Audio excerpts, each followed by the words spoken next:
Welcome!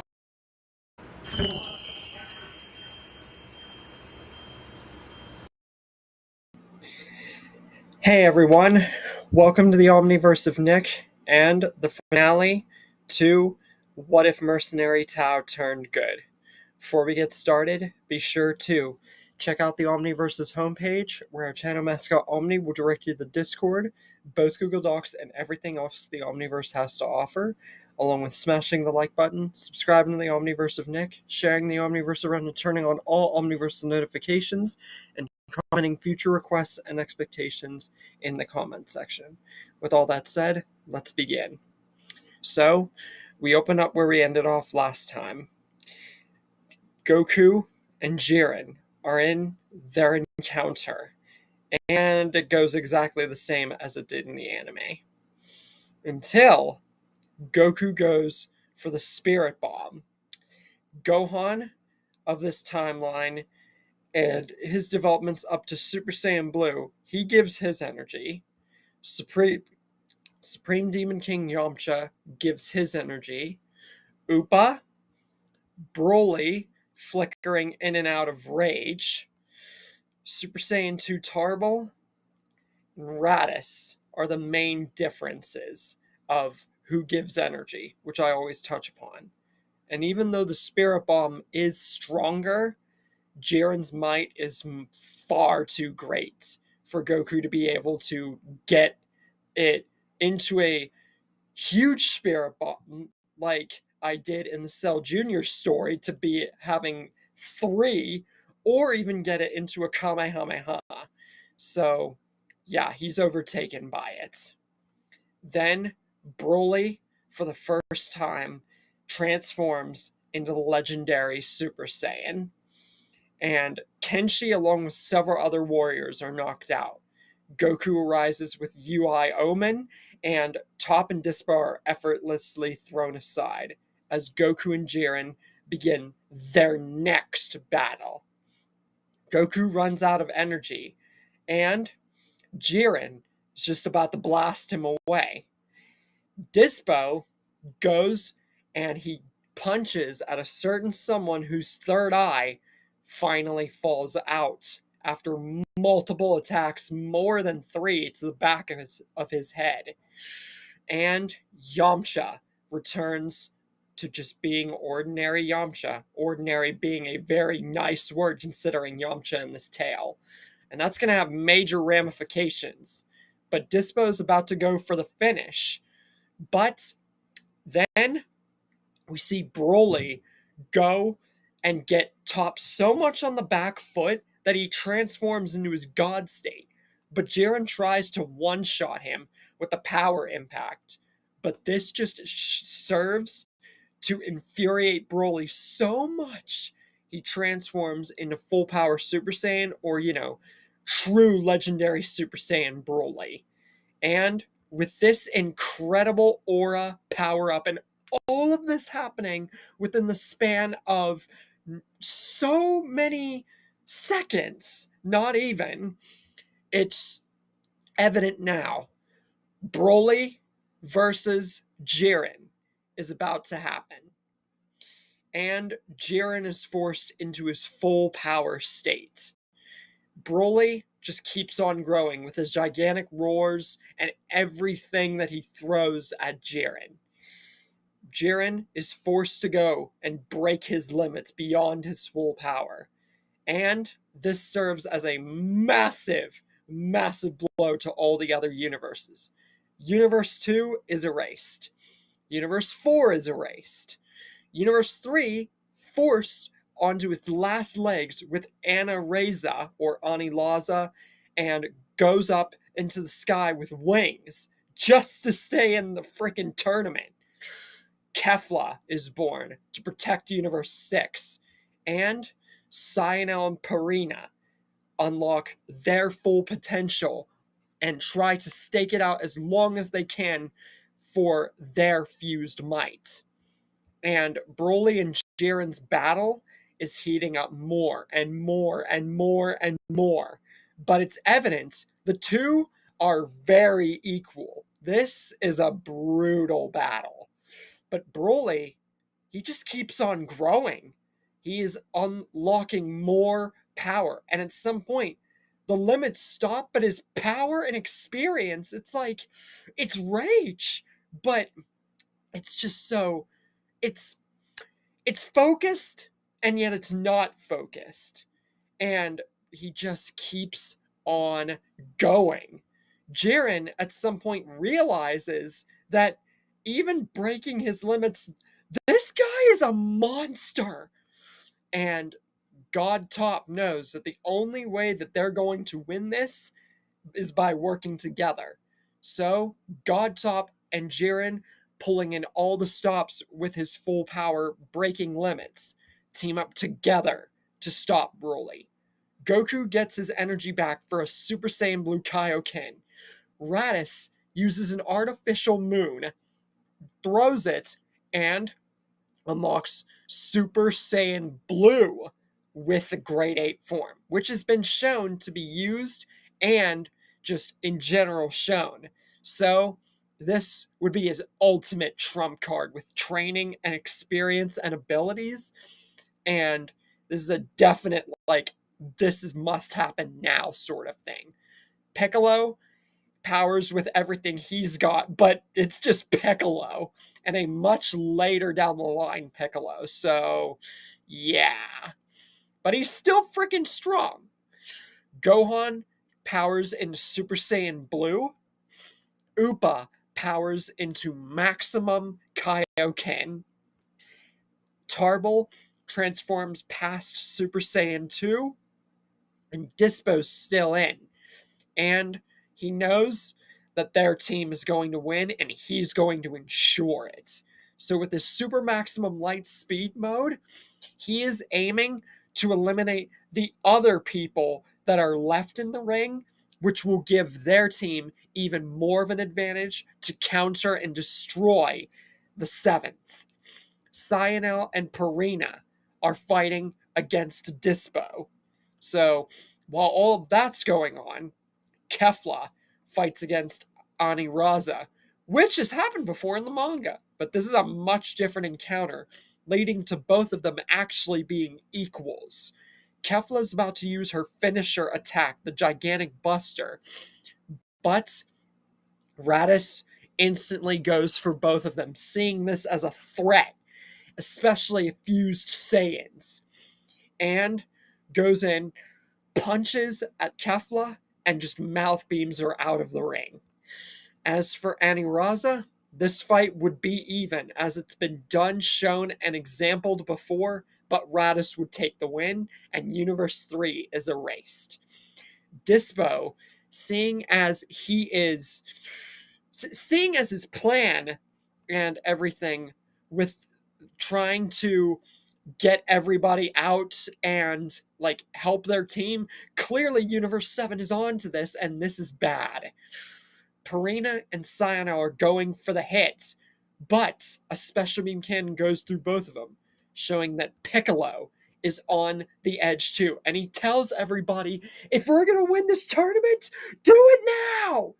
This is our chance! Broly goes for an ultimate full power energy wave. Goku goes for a Super Saiyan Blue Kaioken times 20 Kamehameha. Gohan goes for a full power Kamehameha Super Saiyan Blue. Raditz goes for a Super Saiyan Blue Grade 8 Mouth Beam. Tarbell uses the artificial moon and goes Grade 8 and uses a full power Mouth Beam himself. Piccolo uses a full power Light Grenade. Upa uses a Kamehameha, and before I forget to mention Tao, or you guys try to mention Tao, my mistake in saying that Tao and Goku teamed up against Dispo and Kenshi, Tao was so put off with stamina and the time skips and fighting hit that he was actually knocked out by Dispo and Kenshi instead of saved at the last minute by Goku. So Tao did lose early. But it was a very amazing, epic frontwards battle with Hit, his counteractive assassin from another universe, so it makes sense. So, with this enormous attack at all the other remaining fighters, Universe 6 is erased, and Universe 11 is erased. And with this, Universe 7 wins the Tournament of Power. Yamcha and Dispo are met at corners because of direct involvement from Beerus and Whis and Margarita and Belmont, because Yamcha and Dispo have an issue that they have to solve. Dispo is like, what? What could you possibly want from me? And is like, once he is told about Yamcha and getting his third eye knocked out, is like, now Dispo has the responsibility of being the Supreme Demon King, because it is said the one who knocks out the eye must take the mantle. And Dispo, with all his speed and all his abilities, was able to go through Yamcha and get that eye out of him without even knowing the ramifications. So now Dispo has to forsake his Pride Trooper responsibilities, go to Universe 7, and become the new Supreme Demon King. And Dispo he wasn't even aware of this. And he is very uptight and angry when he realizes he has to leave the responsibilities of a Pride Trooper and his own universe just to take the mantle of someone he didn't even know he'd have to replace because of a freaking eye in his head that could just come out after 3 hits. How was Dispo supposed to know that? And Dispo's like, you really think that I would really forsake everything because of this? But when it is told, shown, and literally presented by all the gods and Yamcha and everything, this is inescapable. Dispo smiles at the fact that he has to accept this as a sort of punishment and maybe a new lease on life. So, and once he realizes that Yamcha and the demon realm had not been evil for years, he realizes it's not wrong. It's just he's giving up a life and a universe to just be a part of another. And like, it's a lot to take in. It's a lot to process. A lot. And Belmud says that even though Dispo is meant to carry this because of what he did in the tournament, there is a counter problem that he must present to the table. He tells Yamcha that because of his responsibility as the Supreme Demon King, and Dispo being the one from his own universe, his supersonic warrior, and his trusted leader of the Pride Troopers, because Toph is taking on the mantle of the God of Destruction, that means he is going to have to go through hoops and bends of the Pride Troopers that he possesses to take on the mantle. And that leads them one Pride Trooper short, especially for a future Tournament of Power. So, Yamcha already knows where this is going. He has to take the mantle of a Pride Trooper, and Yamcha, he should have seen this coming, and he smiles. He's weirdly accepted about this. So, this is goodbye. Yamcha says goodbye. And this isn't just a small goodbye to the demon realm. This is goodbye to another universe.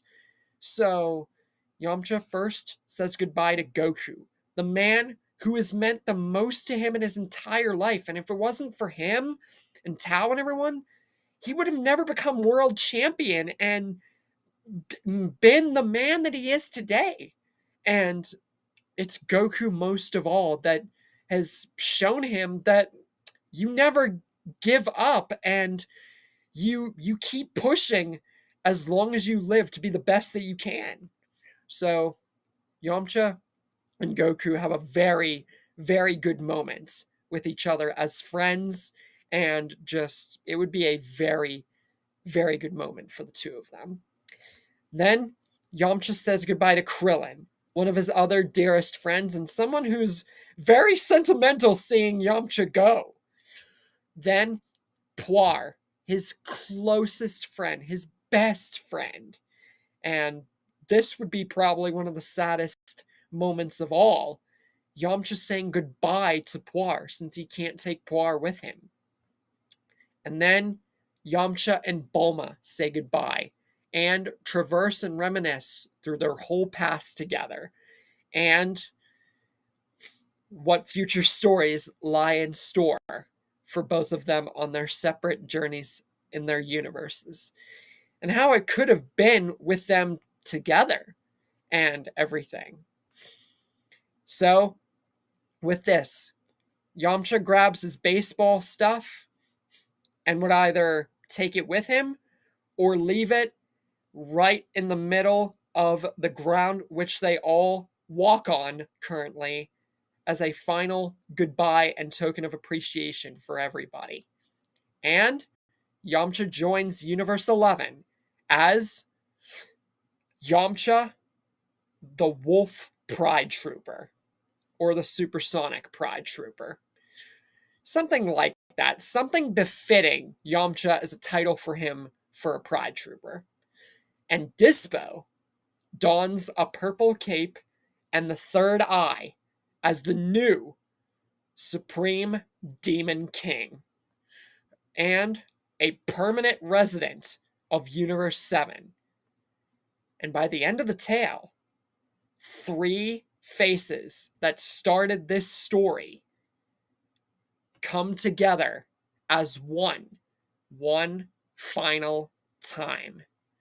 Goku, Upa, and Mercenary Tao are main for this story and this wild journey of his redemption, donning his old outfit, and the 3 of them going to battle and teaming one final time against the army and the revolvement of a story that patched in this very plot against the Red Ribbon Army, and one final battle to etch in these 3's growing friendship and ending off this question of if So, we've come to the end of another long story. The road of an assassin from Universe 7, whose journey could have taken him so much farther than it did.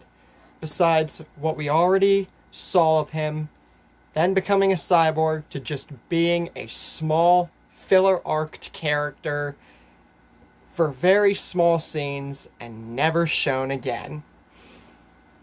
So, Mercenary Tao could have gotten not only a much better treatment, but 2 assassins could have made him, like Hit, just the same as Hit. Time skip, but so much better. Because Hit's main ability was time skip and other lethal techniques. But Mercenary Tao, he had so much more that he could have offered and that he did offer. So being an assassin for good and travailing him through this journey shows he should have gotten far more of the recognition than he was robbed.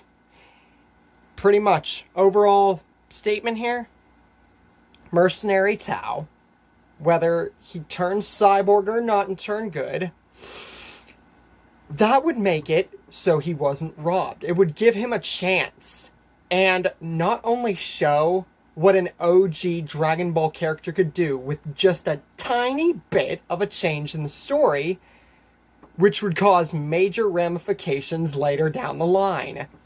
And, yeah, I also know that I focused a huge bunch on Yamcha in this story. One would be confused on whether or not this is a Mercenary Tao story or if it's a Yamcha story. Let's be real here. Very well could have been. I more or less, this story was so much different in so many other levels than what I originally had planned for this tale. By sheer luck, coincidence, and just overall the moment for the story, Yamcha not getting his leg broken by Tien and becoming a world champion would enlighten and encourage him and empower him so much that he would become one of the Earth's strongest freaking warriors. Even if he was only shown for moments at a time, like here and there, Ginyu Force, etc., etc. But beyond the Frieza arc, and Yardrat especially, it's just overwhelming insaneness from Yamcha. And you guys, even though I mentioned this in other parts, you're probably asking, when he was Supreme King, Demon King Yamcha, shouldn't he have been evil? Well, no, because just because you have the third eye, that doesn't automatically make you evil. It just means you have an accessory that over-freaking powers you. And that's why Dispo didn't turn evil. And that is why Majin Ku wasn't evil, even though he didn't have the third eye. But he was the new Supreme Demon King, and he was good. So, to turn Yamcha bad, that would just be wrong. There was no need to turn Yamcha bad in this story. The main thing here was to show that Yamcha becoming a world champion, never getting his leg broken, and never getting self-destructed, which him killing the Cybermen was another epic move, the mouth Gigantobite. It just ultimately goes to show that Mercenary Tao's assassin journey and him actually becoming good meant that Yamcha is probably the one that he most affected.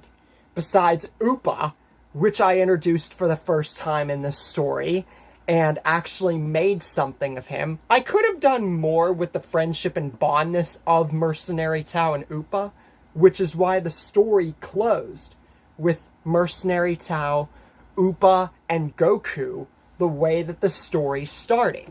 Because that's how this all began. Mercenary Tao coming in, killing Bora, and then starting his whole thing with Upa and Goku.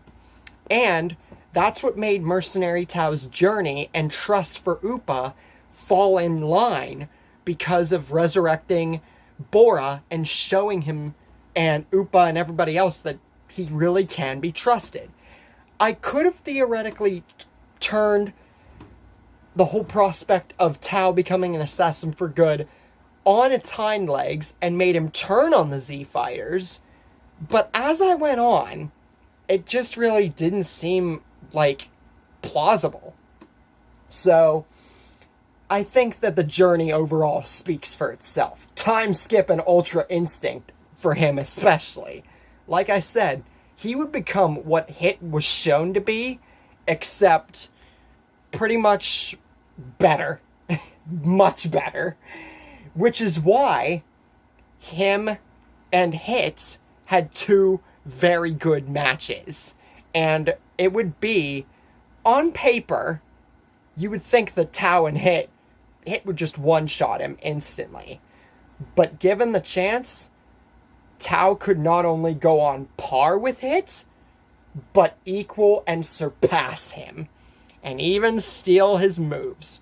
Which, for the first time, we would see someone in Universe 7 using the time skip. And that would just be something completely and utterly awesome to witness. And, to add on to that, we got to see Broly on the front lines. Now, I already showed him in other stories, and he was part of like the Tournament of Power team and like small moments like that, but I didn't do anything with it. But if the Dwayne story, Walking Dead, and other stories that I've done with small moments with characters have showed you guys anything, it's that I never tease a moment for a character in my stories and not have something planned for them. And Broly was the perfect way to turn the Tournament of Power, seemingly a disadvantage besides Yamcha, maybe Raditz, Goku, and everything on its hinges, and actually make a really good case out of it, making Broly and Jiren's fight the highlight and complete turning point for the Tournament of Power, and ultimately what would be the climax of it. The only thing that didn't give him the win right away is that Toph and Dispo got in the way, and other competitors that were strong enough to intervene. But yeah, overall, if Broly, Yamcha, especially Cyborg, Tien, Master Shen, Chaozu, Vegeta, and Nappa, which I hope you guys like the eyes and the legs for Vegeta and Nappa, by the way, and just the entire circling point back to the Red Ribbon Army at the very end with Goku, Tao, Upa, and everything has taught you guys anything, it's that Mercenary Tao, if he had turned good, or had been explored more, like Nam, Giran, Upa, it would have meant that the Dragon universe would have not only been far more in-depth and explored and given characters a much needed chance to shine, but it would have just go to show one small change is all it takes for a story to become an omniverse. And I hope you guys loved What If Mercenary Tao Turned Good. Stay tuned for Thunder's first journey into the Omniverse, and then Randy's survival, and Captain Man having Slappy as his dummy. I'll see you guys next time.